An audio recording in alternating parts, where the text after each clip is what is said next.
नमस्ते। Public India के सारे दर्शकों का अभिवादन। आपसे एक आग्रह है और इसीलिए मैं व्यक्तिगत रूप से आपसे आग्रह कर रहा हूँ। 16-17 नवंबर 2024 को लखनऊ के मोती महल लॉन में अवध कॉन्क्लेव का आयोजन किया जा रहा है। आग्रह यह है कि अवध कॉन्क्लेव को सफलतापूर्वक आयोजन के लिए धन की आवश्यकता है। हम लोग पहले इसको करते रहे हैं, दूसरे नाम से करते रहे हैं, अवध कॉन्क्लेव, लोकमत सम्मान इत्यादि इत्यादि नाम से। लेकिन इस बार अलग अलग विषयों पर डिस्कशन होगा। देश के अपने अपने स्पेशलिस्ट आएंगे और इन सबके लिए मैं एक QR कोड आपको दे रहा हूं। इससे आप ब्रोशर डाउनलोड कर सकते हैं, देख सकते हैं क्या रूपरेखा है। लेकिन आपसे फिर से एक बार अपील है कि इस आयोजन को सफल बनाने के लिए थोड़ी आर्थिक मदद करें। बहुत बहुत धन्यवाद। नमस्कार, स्वागत है आपका पब्लिक इंडिया पर। मैं हूं नीलू व्यास। आज एक बहुत खास इंटरव्यू मैं आपके लिए लेकर आ रही हूं और खास वो इसलिए है क्योंकि हम अक्सर चुनाव आयोग के बारे में क्या कहते हैं। चुनाव आयोग के बारे में एक ही चीज कही जाती है कि बिल्कुल निष्पक्ष नहीं है, उसने सरेंडर कर दिया है, राजीव कुमार अपना रोल नहीं निभा रहे हैं। बहुत बार इन बातों को कहा गया है और अब महाराष्ट्र झारखंड के चुनाव होने वाले हैं। यही चीजें हमने हरियाणा के समय में कही थी, हमने यही चीजें 2024 में कहने की कोशिश की, लेकिन उससे कोई फर्क नहीं पड़ा। चुनाव आयोग जैसे चल रहा है वैसे ही चलता रहेगा क्योंकि उसको निष्पक्ष होना आता नहीं है निष्पक्ष होना, या फिर उसके ऊपर दबाव है कि वो निष्पक्ष नहीं हो सकता।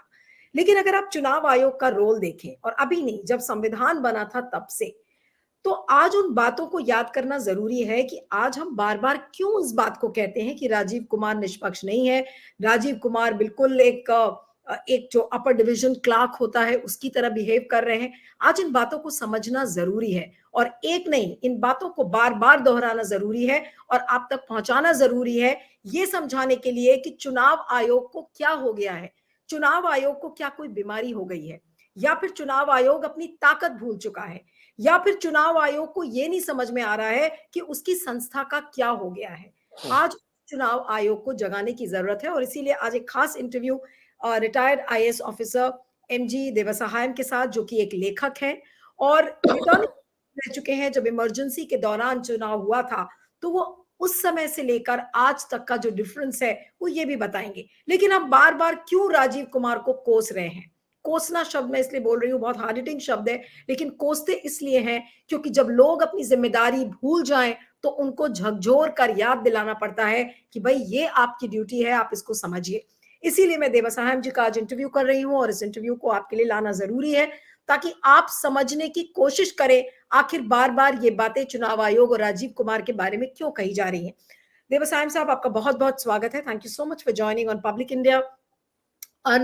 ऑफन रिपीटेड स्टेटमेंट कि चुनाव आयोग निष्पक्ष नहीं है, चुनाव आयोग अपनी ताकत भूल चुका है।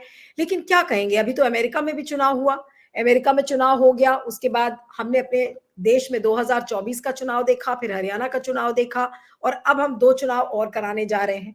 लेकिन राजीव कुमार को सर कोई फर्क नहीं पड़ता, वो जैसे चला रहे हैं वैसे ही चलाएंगे। जी, मैं थोड़ा बैकग्राउंड आपको मैं बोलना चाहता हूँ, आपको जो व्यूअर्स को ये समझना बड़ा ज़रूरी है कि ना इलेक्शन कमीशन हिंदुस्तान के लिए नया है। ये शुरुआत हुआ है 1950 में। 1950 में ये कॉन्स्टिट्यूशन जो बना है, आर्टिकल 324 में लाया गया है कि इलेक्शन होगा और उसको कंडक्ट करने के लिए इलेक्शन कमीशन होगा। Free and fair election conduct करने के लिए कॉन्स्टिट्यूशन में 1950 में तो ये कॉन्स्टिट्यूशन में आ गया है। उसमें ये लिखा है कि एक इलेक्शन कमीशन तो होगा, इसके लिए ये पावर्स होंगे, इनके रिस्पॉन्सिबिलिटी होंगे, मगर ये इलेक्शन कमिश्नर्स को अपॉइंट करने के लिए पार्लियामेंट जो है कानून बनाएंगे, एक कानून बनाएंगे जिसमें इलेक्शन कमिश्नर कैसे होगा, कमीशन कैसे होगा, क्या क्या ड्यूटीज होंगे, क्या क्या रिस्पॉन्सिबिलिटीज होंगे, क्या क्या क्वालिफिकेशन होंगे, ये उन्होंने कॉन्स्टिट्यूशन में ला दिया। कॉन्स्टिट्यूशन में आते ही 2 साल के अंदर 2 कानून बनाए। इलेक्शन कैसे कंडक्ट करेंगे, इलेक्शन के सारे details, representation of peoples act 1950, election representation of peoples act 1951, ये दोनों के समय जो है, पहले इलेक्शन 51 में हिंदुस्तान में जो हुआ है, उसके बाद लगातार कई इलेक्शन 18 इलेक्शन हो चुका है पार्लियामेंट में और असेंबली में तो कई इलेक्शन हो चुके हैं। अब मगर ये जो कानून जो इलेक्शन कमिश्नर्स को कैसे अपॉइंट करना है वो नहीं बना।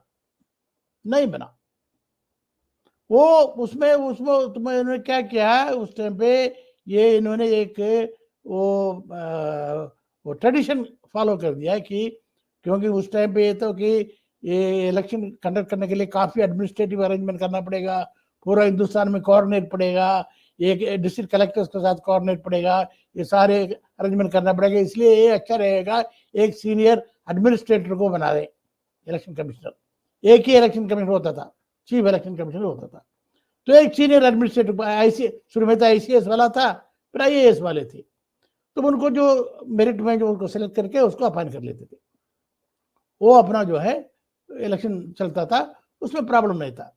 मेरा पहले एक्सपीरियंस इलेक्शन था 71 में, मैं हरियाणा में जो काम कर रहा था एक पार्लियामेंट इलेक्शन का असिस्टेंट रिटर्निंग ऑफिसर था। फिर 72 में असेंबली इलेक्शन में रिटर्निंग ऑफिसर था।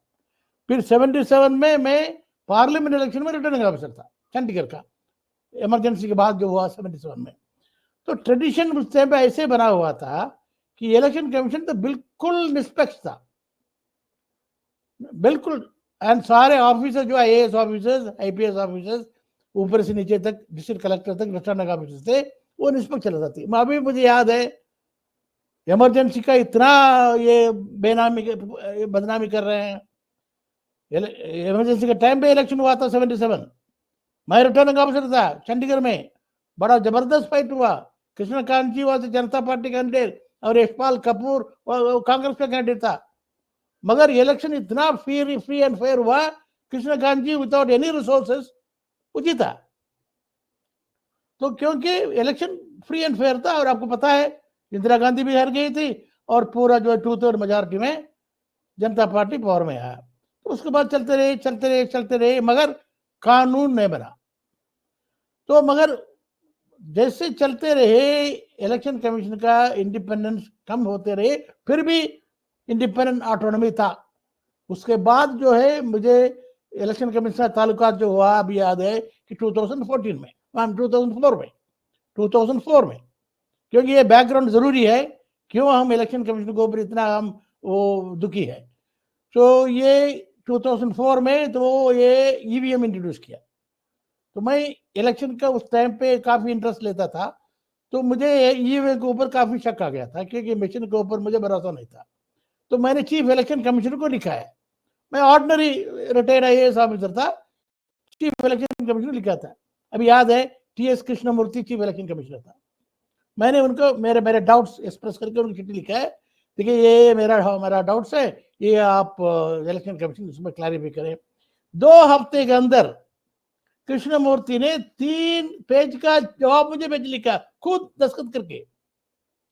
कहते देवसायम जी ऐसे कोई बात नहीं है, हमने सारे चेक कर लिए हैं, टेक्निकल एक्सपर्ट से हमने कंसल्ट कर लिए हैं, ये एडवांटेजेस है, बराबर बाबा, ये सारे करके डिटेल।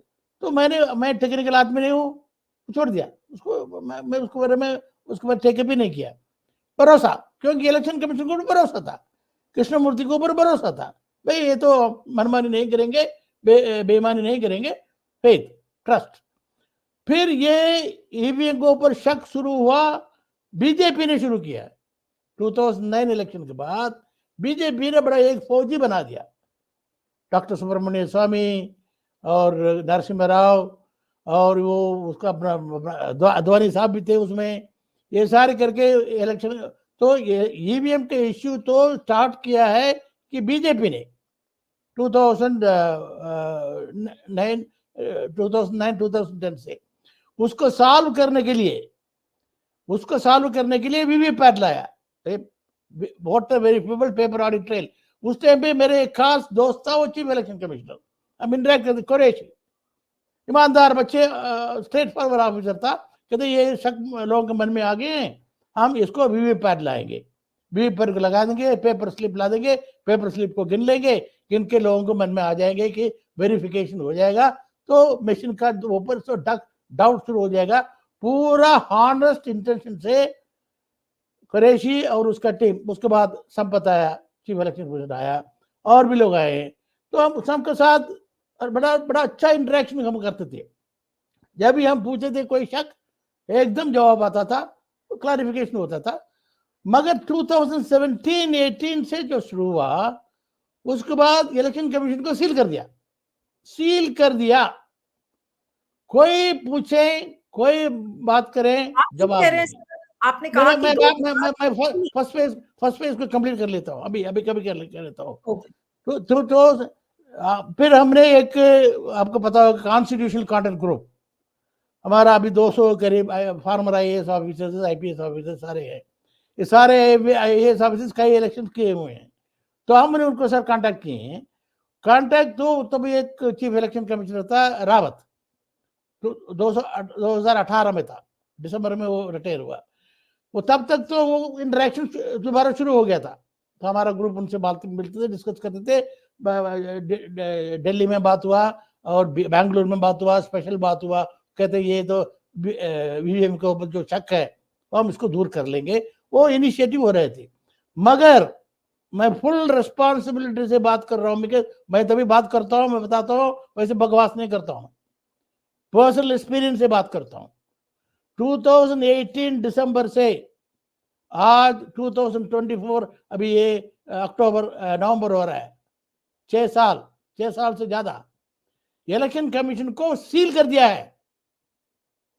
मैं पूरा रिस्पॉन्सिबिलिटी से बात कर रहा हूं, पूरा सील लगा करके, ताला लगा करके लॉक कर दिया।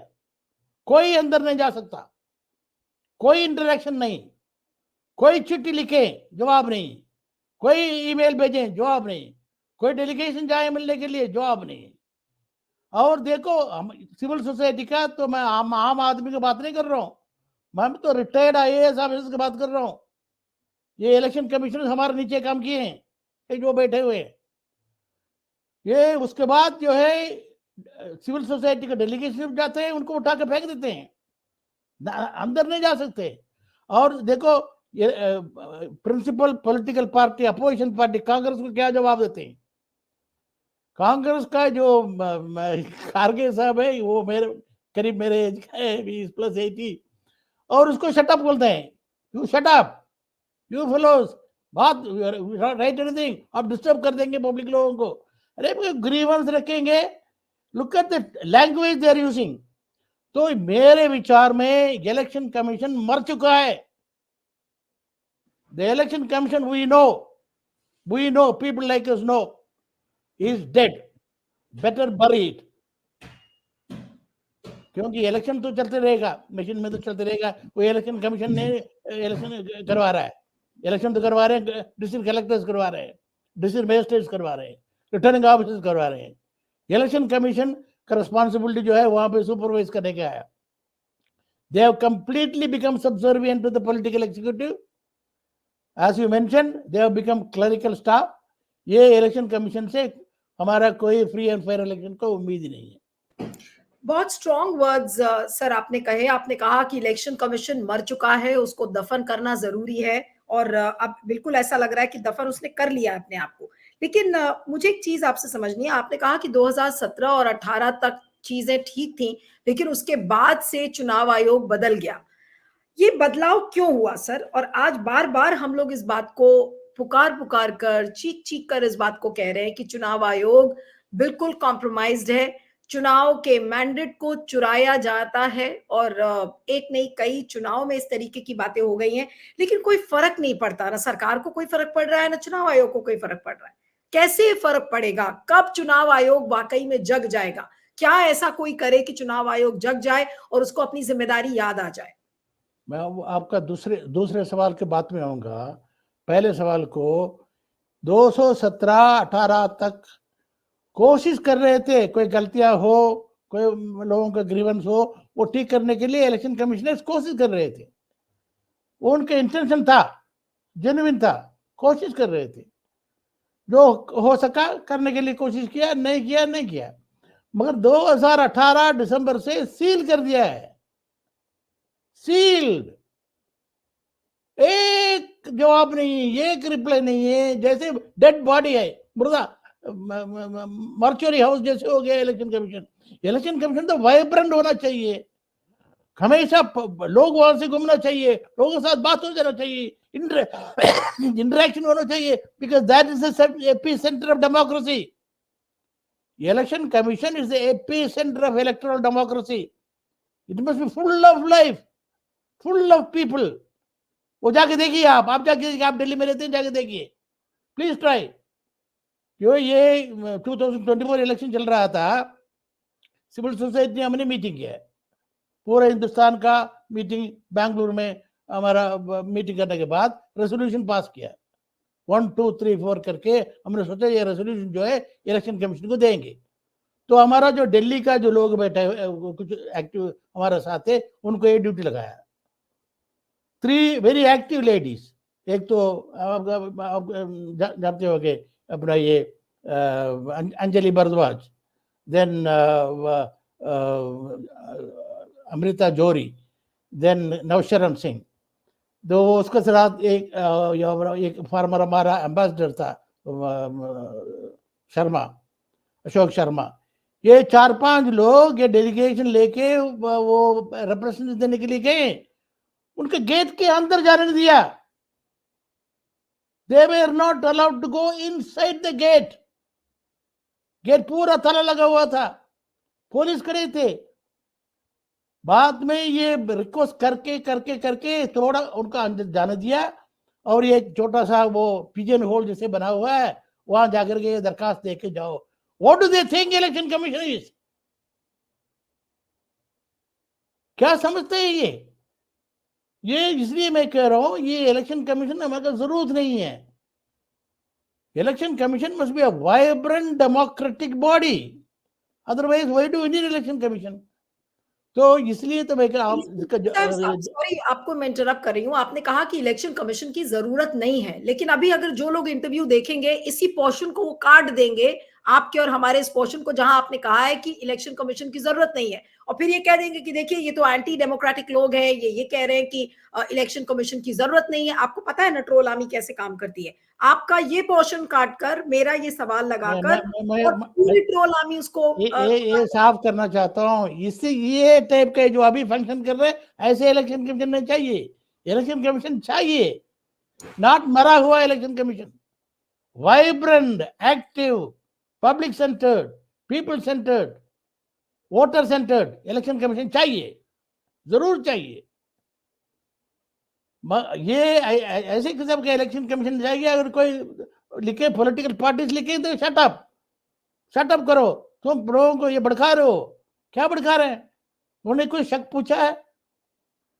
तो इसमें प्रॉब्लम ये है कि आपने पूछा था इसका इलाज क्या है. ये अपोजिशन पार्टी बहुत कमजोर हो गई, डरपोक हो गई. मैं तो आज खुला कहना चाहता हूं, अपोजिशन पार्टीज का ये जो Indian political party system democracy के लिए नहीं बना है. ये तो फायदा उठाने के लिए बनाया है. लोगों से वोट लेकर के फायदा उठाएंगे, फल खाएंगे, फल खाने के लिए बनाया है, डेमोक्रेसी के लिए नहीं बनाया है. तो लड़ते हैं, जीत गया, लॉटरी ले गया, नहीं लगा लाला सही, दूसरे के ले गया, उसके साथ काम कर लेंगे. तो they have not understood the basic concept of democracy. क्योंकि इंडिया पॉलिटिकल पार्टी सिस्टम नहीं है, इंडिया पार्टीलेस डेमोक्रेसी है. मैंने एक और इंटरव्यू में कहा था, ये इंडिया पार्टीलेस डेमोक्रेसी है. कॉन्स्टिट्यूशन में पॉलिटिकल पार्टी का जिक्र ही नहीं है. रिप्रेजेंटेशन ऑफ पीपल्स एक्ट 1950 1951 का पॉलिटिकल पार्टी का जिक्र ही नहीं है. अभी भी पॉलिटिकल पार्टीज का एक कानून नहीं है. ये कानून ये होना चाहिए. आरटीआई में 10 साल पहले ऑर्डर दिया था चीफ इंफॉर्मेशन कमिश्नर ने, पॉलिटिकल पार्टीज आरटीआई के अंदर आना चाहिए. वो कहते नहीं है, हम आरटीआई में नहीं है, हम पब्लिक अथॉरिटी नहीं है, हम प्राइवेट है, जैसे प्राइवेट कंपनी है. सो ये मैं कहने का मतलब डेमोक्रेसी के बेसिक कॉन्सेप्ट ही समझ में नहीं आ रहा है. तो प्रिंसिपल पॉलिटिकल पार्टी आज जो कांग्रेस है, इंडियन नेशनल कांग्रेस है, 50-60 साल इंडिया को रूल किया है. आज प्रिंसिपल अपोजिशन पार्टी है, सब एमपी है, वो भी भिखारी बन गया है. खड़गे साहब भिखारी बन गया है, राहुल गांधी भिखारी बन गया है। भिखारी भिखारी बनने से कोई वो नहीं देता है। डेमोक्रेसी के लिए लड़ना पड़ता है, अपना राइट्स को लगना पड़ता है। अगर फ्री एंड फेयर इलेक्शन के लिए अगर लड़ते हैं, नहीं लड़ते हैं, ये इलेक्शन पॉलिटिकल पार्टीज के क्या जरूरत है? हमें क्या जरूरत है? पार्लियामेंट की क्या जरूरत है? पब्लिक हिंदुस्तान में डेमोक्रेसी क्यों इतना इंपॉर्टेंस में कह रहा हूं, आपने शायद अमर्त्य सेन का इकोनॉमिक्स पढ़ा होगा। अमर्त्य सेन ने साफ लिखा है, अगर डेमोक्रेसी हिंदुस्तान में नहीं होता, हाफ द पॉपुलेशन अभी तक मर चुके होते, फैमिन में, भूखे में मर चुके होते। वॉइस नहीं होता। Democracy gives voice to the people, and because of that voice there is some semblance of governance. Otherwise तो सारे अडानी अंबानी सबको चले जाते, 100% चला जाता। अभी तो 100% गया नहीं अभी, बिकॉज डेमोक्रेसी इज देयर। तो पॉलिटिकल पार्टीज उसको जरूरी है कि डेमोक्रेसी सर्वाइव हो जाए, और नहीं तो वो भी सर्वाइव नहीं करेंगे। कल पॉलिटिकल पार्टीज भी, अपोजिशन पार्टी खत्म हो जाएंगी। देवस्थान साहब, आपने कहा कि पॉलिटिकल पार्टीज इस चीज को रियलाइज नहीं कर रही हैं। आपने कहा कि जो ऑपोजिशन पार्टीज हैं वो अपना रोल समझ नहीं रही हैं, फ्री एंड फेयर इलेक्शन के लिए कोई लड़ाई कर नहीं रहा है। तो ऐसे में देश कहाँ जा रहा है? और चुनाव, ऐसे चुनाव का मतलब क्या है देश में? चाहे हरियाणा का चुनाव हुआ हो, चाहे महाराष्ट्र और झारखंड का चुनाव हुआ हो, हम कितनी गारंटीज अनाउंस कर दे। कल भी महाराष्ट्र विकास अघाड़ी ने कुछ गारंटीज अनाउंस की, लगातार गारंटीज अनाउंस कर रहे हैं, लेकिन जब चुनाव फ्री एंड फेयर हो ही नहीं रहा तो फिर ऐसी गारंटीज का क्या मतलब है? नहीं, ये गारंटी वारंटी जो है पूरा ये बकवास है। ये इलेक्शन तो रिचुअल बन गया है, रिचुअल बन गया है। कोई लोगों को दिखा करके जो दिखाते हैं ना, वो बायोस्कोप स्कूल के बच्चे में दिखाते हैं, बा देखो देखो देखो, वो दिखाते हैं, दिखा के पावर में आ जाते हैं। 5 साल पता नहीं क्या करते रहते हैं, कुछ ना करते रहते हैं। 5 साल सारे रिसोर्सेज अपने हाथ में हो जाता है, कुछ मर्जी करो, किसको मर्जी करो, कितना पैसा बनाओ, लूटो। ये रिचुअल बन गया है। It is not democracy. Voice of the people representative नहीं है, कुछ मर्जी अपने मैनिपुलेट कर लो। Voice of the people, democracy का मतलब mandate of the people must be carried out in a free and fair manner. और मैंडेट ऑफ द पीपल कहां से आ रहा है? How do we know this is a mandate of the people if the election is not free and fair? लेकिन जैसे ही हम ये बातें करते हैं तो हमसे ये पूछा जाता है, अरे आप लोग ऐसे ही बात कर रहे हैं, मैंडेट क्या? आपके पास एविडेंस क्या है? आपके पास कोई एविडेंस है कि चुनाव को के मैंडेट को चुराया गया है? तो evidence of the vote for democracy की रिपोर्ट तो हमने दिया है, सस्पेंशन तो दिया है, एविडेंस भी दिए हैं। एक ऐसे जो है इलेक्शन पोलिंग खत्म होने के बाद 12% वोटिंग का फिगर बढ़ जाता है। सी, ये आप तो एक तो एब्सोल्यूट नंबर नहीं दे रहे हैं। सी, इलेक्शन का रिजल्ट जो है वोटिंग होने के बाद बूथ लेवल में वोटिंग होता है।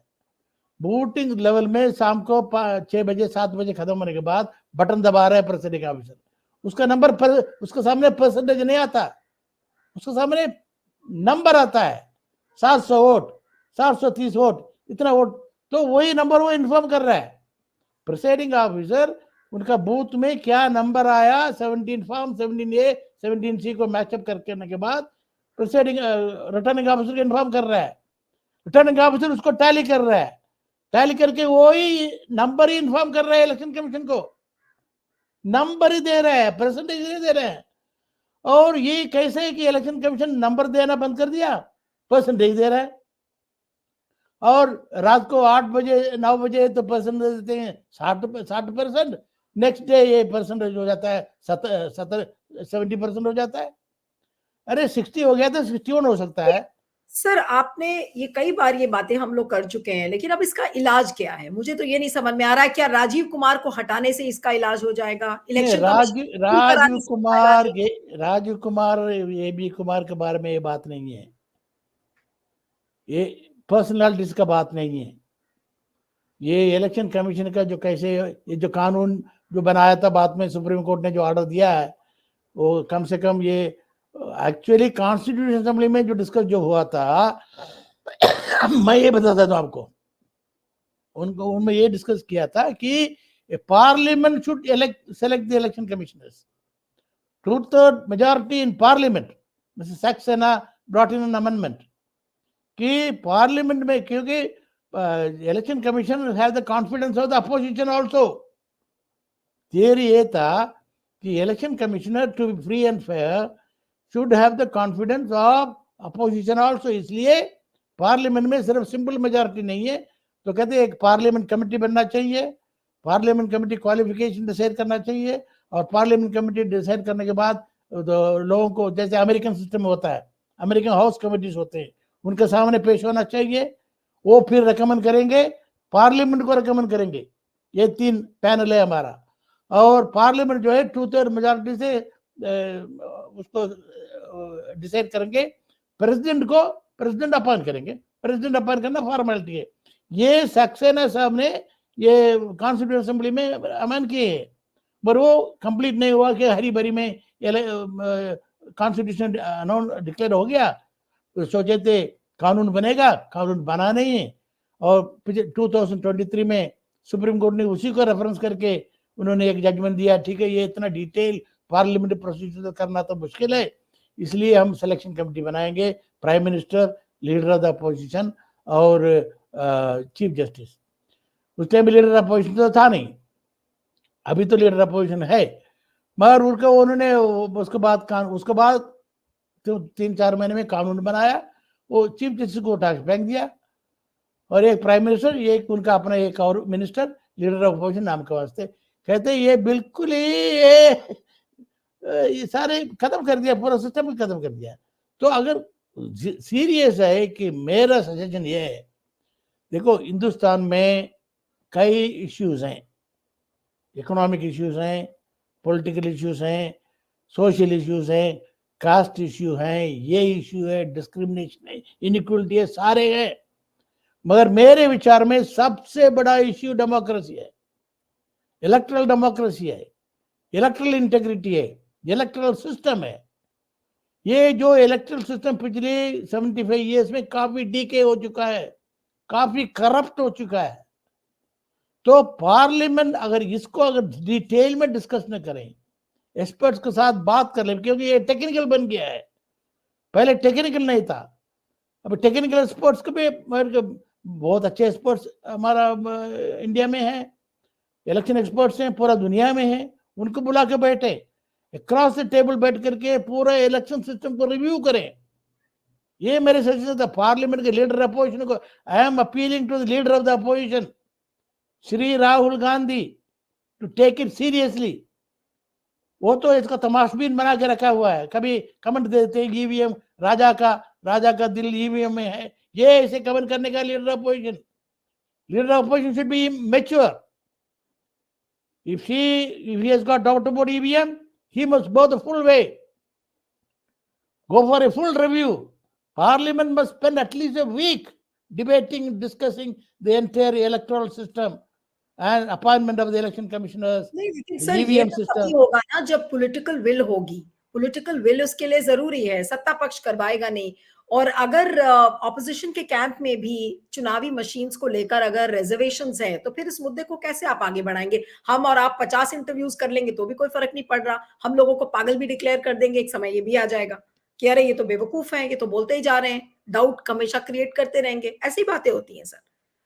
पॉलिटिकल विल नहीं है, पॉलिटिक्स में क्यों है?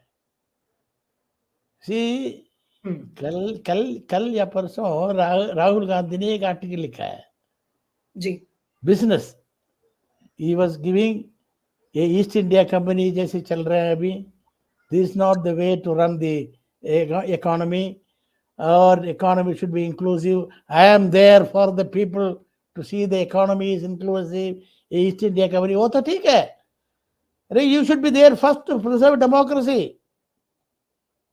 इंक्लूसिव इकोनॉमी तो बाद में आएगा। See, the problem is the leader of the opposition is having wrong priorities. पता नहीं कांग्रेस पार्टी में कौन बैठा हुआ, कौन एडवाइस दे रहा है। वो कहते हैं कुछ लोग को अपने आप इलेक्ट हो जाए, पोजीशन में आ जाए तो खुश हो जाते हैं। Now people are talking about sleeper cell, this cell. I am not talking about that. Now, after a gap of about 10 years, people have created an opposition. पहले में नहीं था, 2014 में भी नहीं था, 2019 में नहीं था। 2024 में people have created an opposition in spite of all the hurdles. इतना हर्डल होने के बाद, इतना इलेक्शन कमीशन का ये तो अनफेयर प्रैक्टिस के बाद भी पब्लिक ने एक स्ट्रांग अपोजिशन क्रिएट कर दिया है। 235 240 एमपीज हैं, और ये नहीं लड़ रहे हैं तो और कौन लड़ेगा? नहीं करते हैं तो बोल दो हमारे से बस की बात नहीं है, फिर people take care. See, people are not coming to the streets because of one reason. They have elected their representatives to do the job. Why should they come to the street? अगर street में आना है तो election की क्या जरूरत है, parliament की क्या जरूरत है, असेंबली की क्या जरूरत है, अपोजिशन की क्या जरूरत है? They will take care of it in the street. That's not the way. That's not democracy. हम स्ट्रीट को तो एडवोकेट नहीं करते. It's easy to say people must hit the street, hit the street. अरे ये तो 140 करोड़ पीपल और उसमें 1 करोड़ लोग पे स्ट्रीट को ही कर दें, क्या हालत होगा? अब देखिए, आप इमेजिन करके देखिए, out of 140 crore people, even if 1 crore people hit the street, क्या हालत होगा? No, I will not, I will never ask for that. That's why there is democracy. That's why there is assembly. That's why there is parliament. It's a responsibility of the of the opposition party, leader of the opposition. I am putting the major blame on the leader of the opposition. I hope they listen to this interview. आप उनके भेज दीजिए. मैं तो government के ऊपर भरोसा मेरे तो टूट गया है. Prime minister, and then also 65 prime minister only represent only 35% of the electorate. Leader of the opposition represents 65% of the electorate. Whose responsibility to see that the elections are free and fair? तो ये हिंदुस्तान को democracy का concept समझना चाहिए. They are not understanding the concept. See, एक चिट्ठी लिख दिया, ये चिट्ठी लिख के इलेक्शन कमीशन चिट्ठी लिख दिया, जयराम रमेश ने कुछ है, चिट्ठी लिख दिया. तो चिट्ठी लिखने के लिए चिट्ठी मैं भी लिख सकता हूँ. I can write better English. There are many other people who can write better English. Not only chitti, I can write articles also. That's not the duty of. They are supposed to fight for it. वो नहीं कर रहे हैं. That's the point I am trying to make. लेकिन sir, अब अंत में क्या कहेंगे? राजीव कुमार के लिए क्या कहेंगे? चुनाव आयोग के लिए क्या कहेंगे? और ठीक है, जो आपने पॉइंट्स रेज किए हैं उसे कोई डिसमिस नहीं कर सकता है, लेकिन फिर भी ईवीएम्स एक चुनावी मुद्दा नहीं है, एक बड़ा मुद्दा नहीं है भारत की राजनीति के लिए. किसी को ये चीज समझ में ही नहीं आ रही है कि जो इलेक्टोरल डेमोक्रेसी की इंटेग्रिटी है, आज हम लोग लगातार उस पर क्यों बात कर रहे हैं, ये लोगों को समझ में नहीं आ रहा है. और जिनको नहीं समझ में आता वो तो ये कहेंगे कि भाई आप लोग एजेंडा चला रहे हो, जबरदस्ती का लोगों के अंदर डाउट्स क्रिएट कर रहे हो, जैसे राजीव कुमार कहते हैं, उन्होंने कहा भी है पास्ट में. What would you do? Rajiv Kumar ABCD is not the issue. As far as I am concerned, electoral democracy issue है, electoral integrity issue है. इलेक्शन सिस्टम हिंदुस्तान में स्टार्ट होकर के 80 साल के करीब होने वाला है. 75 years, more than 75 लेकिन years. कितने लोगों, सर आप जैसे कुछ 100 लोग होंगे, 200 लोग होंगे जो आज इलेक्टोरल डेमोक्रेसी के लिए बात कर रहे हैं, इलेक्टोरल डेमोक्रेसी की इंटेग्रिटी की. नहीं, गलत है, ये बिल्कुल गलत है. आम आदमी का सोच रहा है, आम आदमी is more concern. I have full faith in the ordinary people of India. Let me tell you. मैं बता रहा हूँ कि आम आदमी का अंडर एस्टिमेट मत करो. डेमोक्रेसी के बारे में वो समझते हैं. And they know when to throw out the government. They know how to give their mandate. They are giving. But mandate is being manipulated. नहीं, लेकिन उसके बाद जो है ना, नहीं, उसके बाद जो है ना, उनके हाथ में वो नहीं है ना. Unless they come to the street and create anarchy. Public mind में है क्या है? See, वो that is a distant possibility. I am not ruling out. मगर पब्लिक के माइंड में अभी क्या है? They can come to the street and create anarchy. I am not advocating anarchy. That means the democratic institutions have failed. ये मैं कहता हूँ पार्लियामेंट फेल हो गया. मैं अभी भी पार्लियामेंट के ऊपर होम रखता हूँ. पार्लियामेंट फेल नहीं हुआ, इलेक्शन कमीशन फेल हो चुका है. पार्लियामेंट फेल हो गया. सुप्रीम कोर्ट फेल हो गया क्या? क्वेश्चन तो है। सुप्रीम कोर्ट सपोर्ट करते रहते हैं, इलेक्शन कमीशन कुछ कर दे, सुप्रीम कोर्ट वो सर्टिफिकेट देते हैं, भरोसा रखो, भरोसा रखो, भरोसा रखो। भरोसा को हुक्म नहीं करते बाबा, भरोसा has to be earned. So see, but तो यानी कि Supreme Court also I am not blaming, because it is not the job of the Supreme Court to conduct free and fair election.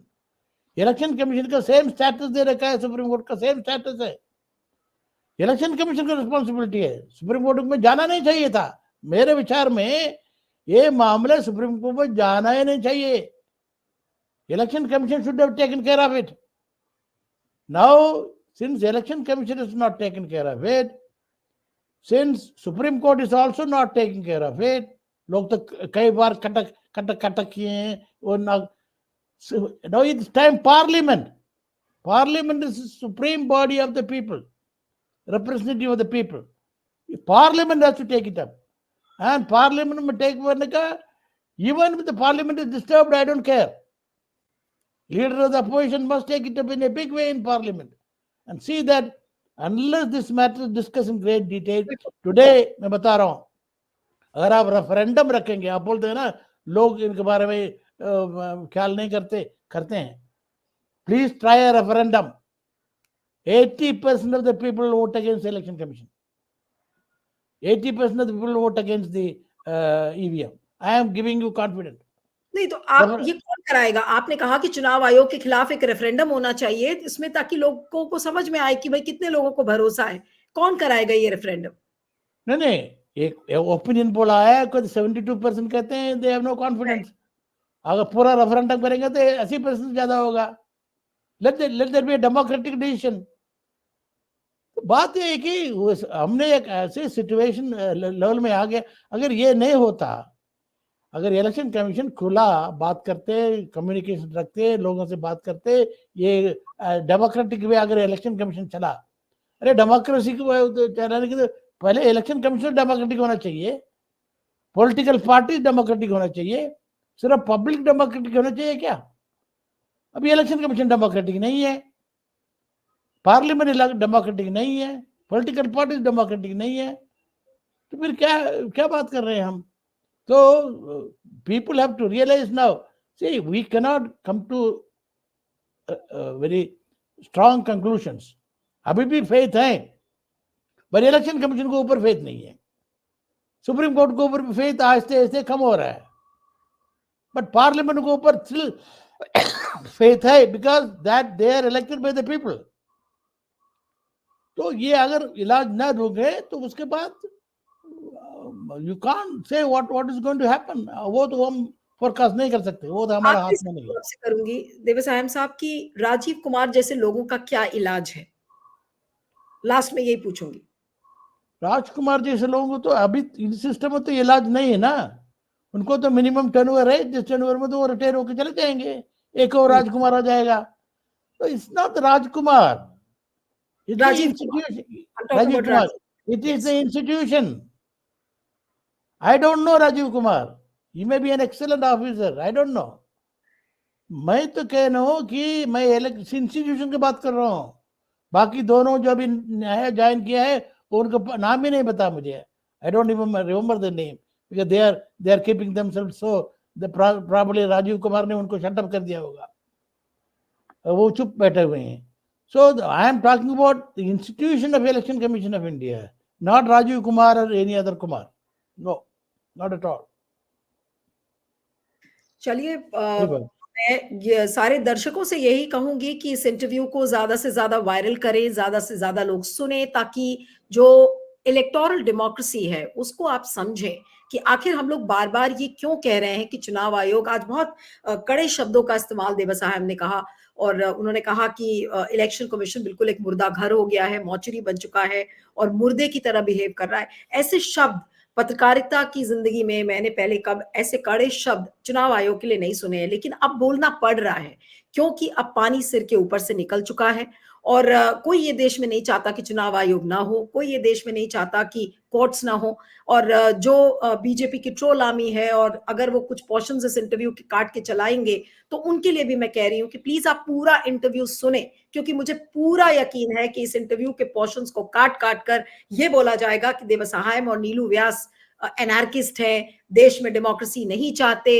In portions को distort किया जाएगा। इसलिए मैं पहले एक डिस्क्लेमर लगा रही हूं कि प्लीज इस पूरे इंटरव्यू को सुने और ध्यान से सुने कि देवसहायम साहब ने क्या कहा है और क्यों मैं ये इंटरव्यू कर रही हूं। इसकी भी वजह इसी इंटरव्यू में है, इसलिए प्लीज उसको ध्यान से सुनिएगा, और ज्यादा से ज्यादा लोग सुनेंगे तो बहुत अच्छा होगा। Thank you so much mister Devasahayam for joining on public India. Thank you very much. नमस्ते। पब्लिक इंडिया के सारे दर्शकों का अभिवादन। आपसे एक आग्रह है, और इसीलिए मैं व्यक्तिगत रूप से आपसे आग्रह कर रहा हूं।